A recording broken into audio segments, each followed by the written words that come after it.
but I know acquisition, procurement issues have been a big focus of yours. Talk a little bit about what the nature of the problem is. Why does it take so darn long for the Pentagon to buy things? Why do they cost so much? We all know the examples from back in Les Aspin's day of the toilet seats that cost, $500, and they go down the list. But this has been a problem really since the creation of the Defense Department, and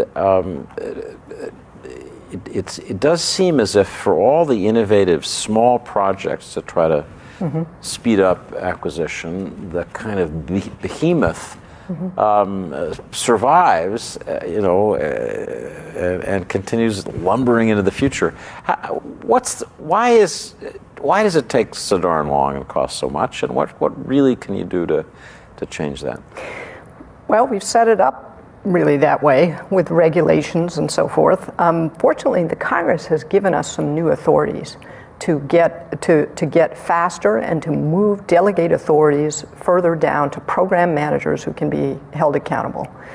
Right now, accountability is just kind of diffuse around this huge bureaucracy, and it's very, very slow. So we're trying to take advantage of those new authorities. We've delegated a lot of authority down to program managers. We're changing the way we govern our acquisition enterprise to look at speed, performance, and accountability, not like we're managing 500 small projects, but across the enterprise. We're also we're doing more prototyping and experimentation. The old way of doing procurement of a new system is we'd have 2 or 3 years of studying the analysis of alternatives to a complicated cup, and then we'd set a requirement for it, and you'd be 2 or 3 years into this before you've even built anything. Then we'd build it, but we didn't really know a lot about what the challenges would be. And so there's people are then unhappy that you didn't meet the requirements.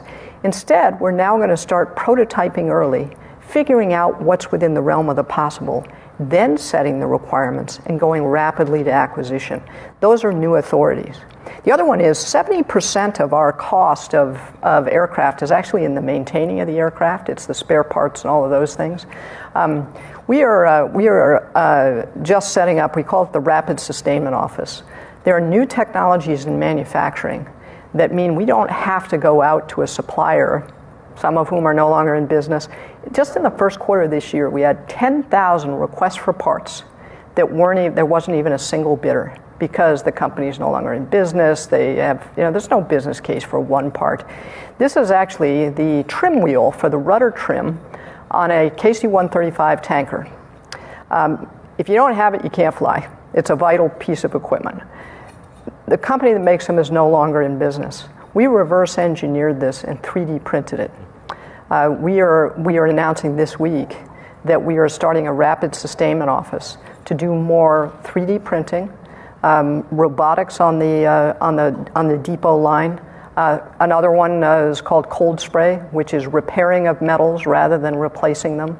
So using advanced techniques to drive down the cost of parts. This part cost about $50, $55, including all the engineering and everything else.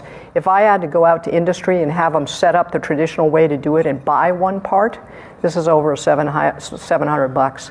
So we can drive down the cost for a part that is airworthy.